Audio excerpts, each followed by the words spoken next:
आपको बता दें, महिला आरक्षण बिल ला सकती है सरकार। सूत्रों के हवाले से ये बड़ी खबर है, 20 सितंबर को ये बिल पेश किया जा सकता है। इस वक्त की बड़ी खबर आपको बता रहे हैं, महिला आरक्षण को लेकर लगातार आपको बताएं कि ये जानकारी मिल रही है कि 20 सितंबर को मीनाक्षी ये बिल पेश किया जा सकता है। बिल्कुल, और ऐसी शुरुआत में भी चर्चा थी जब विशेष सत्र को लेकर के आने की बात सामने निकल करके आई थी कि कहीं महिला आरक्षण बिल पर भी बात हो सकती है, वन नेशन वन इलेक्शन पर भी बात हो सकती है, और इसी के साथ एक देश एक कानून यानी यूसीसी को लेकर के भी बातचीत हो सकती है। और ऐसे में आज जब 6:30 बजे एक बैठक बुलाई गई है तो उस पर भी सबकी निगाहें टिकी हुई है कि क्या इस विशेष सत्र में कोई सरप्राइज मिलने वाला है, क्योंकि प्रधानमंत्री नरेंद्र मोदी जब मीडिया से मुखातिब हो रहे थे साफ तौर पर उन्होंने कहा कि वक्त तो छोटा है, सत्र छोटा है, लेकिन ये वक्त बेहद ऐतिहासिक है। तो क्या कोई ऐतिहासिक फैसला लिया जा सकता है, इस पर सबकी निगाहें टिकी रहने वाली है। और ऐसे में सूत्रों के हवाले से ये बड़ी खबर निकल करके सामने आ रही है कि 20 सितंबर को महिला आरक्षण बिल सरकार ला सकती है।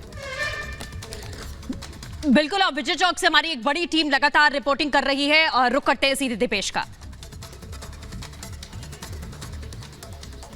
बिल्कुल, और देखिए अब यही सबसे बड़ा सरप्राइज एलिमेंट जो है उसी पर सबकी निगाहें टिकी हुई है। यही कारण है कि विपक्षी शिखा लगातार इस बात की तरफ इशारा कर रहा है कि अगर कुछ सरप्राइज हुआ तो फिर क्या होगा, उसकी कोई तैयारी नहीं। बिल्कुल, और देखिए बीजेपी अभी प्रेस कॉन्फ्रेंस कर रही थी और बीजेपी की तरफ से ये कहा गया है, घमंडिया गठबंधन पर निशाना साधा है और ये कहा है कि 2014 के बाद से हमारा मूल मंत्र रहा है नो करप्शन।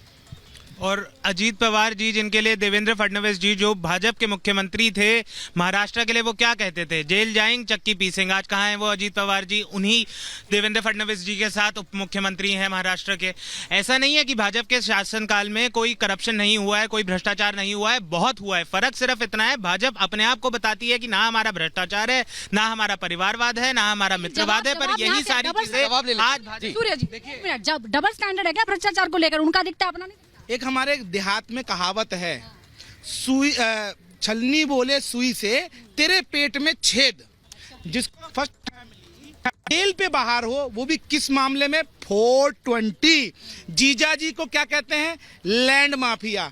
तो भैया वो लोग करप्शन पे बात करें तो बहुत ही हास्यास्पद है। दूसरी चीज, इनका डरना अच्छा है। वो कहते हैं ना, दाग अच्छे हैं अगर अच्छे के लिए हैं, तो डरना अच्छा है, क्योंकि जब भी नरेंद्र मोदी सरकार ने कोई बड़ा फैसला लिया है वो पूरी की पूरी मजबूती से लिया है, चाहे वो 370 हो, 35 हो, 35A हो, चाहे सर्जिकल स्ट्राइक हो। कह रहा हूँ मैं, तो बस ऑर्गेनाइजर को कोट करता हूँ जो संघ परिवार का मुखपत्र है। उसमें कहा गया कि कर्नाटक की सरकार भ्रष्टाचार के कारण गई, और इसका मतलब भ्रष्टाचार बीजेपी के राज में हो रहा था। जी बिल्कुल बिल्कुल बिल्कुल। देखिए, और इस बीच एक बड़ी खबर का रुख कर लेते हैं। जी जरूर। जी, किस तरीके से आज देखिए प्रधानमंत्री नरेंद्र मोदी ने भाषण दिया, उससे विशेष सत्र की शुरुआत हुई है, लेकिन ये विपक्ष की तरफ से लगातार कहा जा रहा है कि कुछ ऐसे सरप्राइजेस जो है वो सरकार लेकर आ सकती है। एक रिपोर्ट इसी से जुड़ी आपको दिखाते हैं।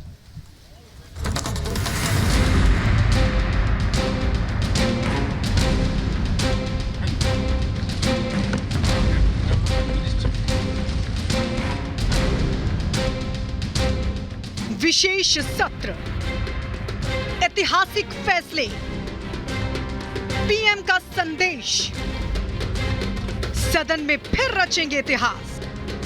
संसद का विशेष सत्र शुरू हो चुका है। 5 दिन के ऐतिहासिक सत्र से पहले ही प्रधानमंत्री मोदी ने सरकार के इरादे साफ कर दिए। सत्र से पहले ही प्रधानमंत्री ने कहा कि इस विशेष सत्र का समय कम है, लेकिन इसके फैसले ऐतिहासिक होंगे। प्रधानमंत्री ने सत्र को लेकर विपक्ष को भी नसीहत दी। पीएम ने कहा कि रोने धोने के लिए भविष्य में भी मौके मिलेंगे। खास मौकों पर पुरानी परंपराओं को तोड़ते हुए आगे बढ़ना चाहिए। ये छोटा सत्र है, ज्यादा से ज्यादा समय उनका मिले। रोने धोने के लिए बहुत समय होता है, करते रहिए। जीवन में कुछ पल ऐसे भी होते हैं जो उमंग से भर देते हैं। प्रधानमंत्री ने जहां G20 के आयोजन को देश की विविधता का जश्न बताया, तो वहीं मून मिशन की सफलता के लिए देश को बधाई भी दी। पीएम मोदी ने कहा कि देश को विकसित बनाने के लिए सभी को मिलकर काम करना होगा। G20 की सफलता 140 करोड़ देशवासियों की है। ये भारत की सफलता है, किसी व्यक्ति की सफलता नहीं है। किसी दल की सफलता नहीं है। चंद्रयान 3 की सफलता देश और दुनिया पर एक नया प्रभाव पैदा करने वाला है। देश के वैज्ञानिकों और उनके साथियों को कोटि कोटि बधाइयां देता हूं, उनका अभिनंदन करता हूं। इस विशेष सत्र को लेकर विपक्ष के मन में कई शंकाएं हैं। अधिकतर विपक्षी नेताओं का मानना है कि सरकार इस सत्र में कुछ ऐसे बिल ला सकती है जिसके बारे में पहले से कुछ नहीं बताया गया है। दूसरी तरफ सरकार ने विपक्ष से सदन में शांतिपूर्ण कामकाज के लिए मदद मांगी है। संसदीय कार्य मंत्री प्रहलाद जोशी ने कहा कि विपक्ष को सत्र के बारे में सब कुछ बता दिया गया है। स्पेशल सेशन की मतलब क्या है, स्पेशल सेशन के नियमों की, कानूनों की क्या मतलब क्या है, ये हमें थोड़ा जानकारी लेना चाहिए।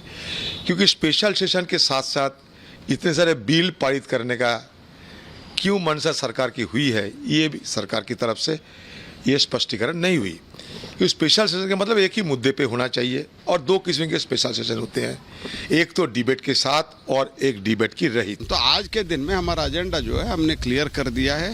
आज जो 75 इयर्स का संविधान सभा से लेके आज तक हमारा अनुभव, सीख, ये सब के बारे में आज चर्चा है, वो चर्चा में भाग ले।